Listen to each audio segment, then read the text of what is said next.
বিএনপির আপনি যিনি HPM honourable prime minister Tarique Zia, ওনার মুভমেন্টগুলো যদি আপনি দেখেন, ওনার মুভমেন্ট হচ্ছে আপনি দেখবেন খুবই অ্যাকোমোডেটিভ, মানে খুবই অ্যাকোমোডেটিভ। আপনি দেখবেন খুবই সুন্দর পেয়ার স্টান্ট করতেছে, এই প্রোগ্রামে যাচ্ছে ওই প্রোগ্রামে যাচ্ছে, খুবই ডিসেন্ট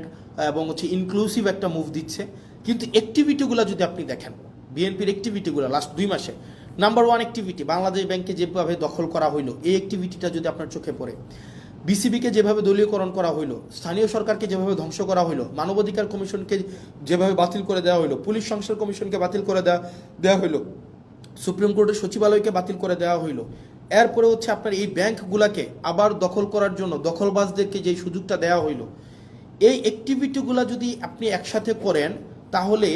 আপনার কাছে যে বার্তাটা যায়, এই বার্তাটা কখনোই ইতিবাচক কোনো একটা বার্তা না।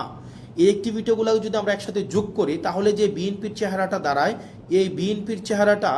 যদি বেগম জিয়া বেঁচে থাকতেন, নিশ্চয়ই উনি সেটার জন্য উনি অবশ্যই দুঃখ পাইতেন, কষ্ট পাইতেন। উনি বেঁচে থাকলে কখনোই এভাবে মানে নগ্নভাবে দলীয়করণ করা হইতো না। উনি জুলাই জাদুঘরকে যেভাবে হচ্ছে বিএনপি দলীয়করণ করার জন্য সবার হচ্ছে দিনে দুপুরে প্রকাশ্যে যেভাবে একটা জালিয়াতির একটা আশ্রয় নিয়েছেন, সেটা ম্যাডাম যদি বেঁচে থাকতেন, উনি অবশ্যই সেটার জন্য উনি লজ্জিত হতেন।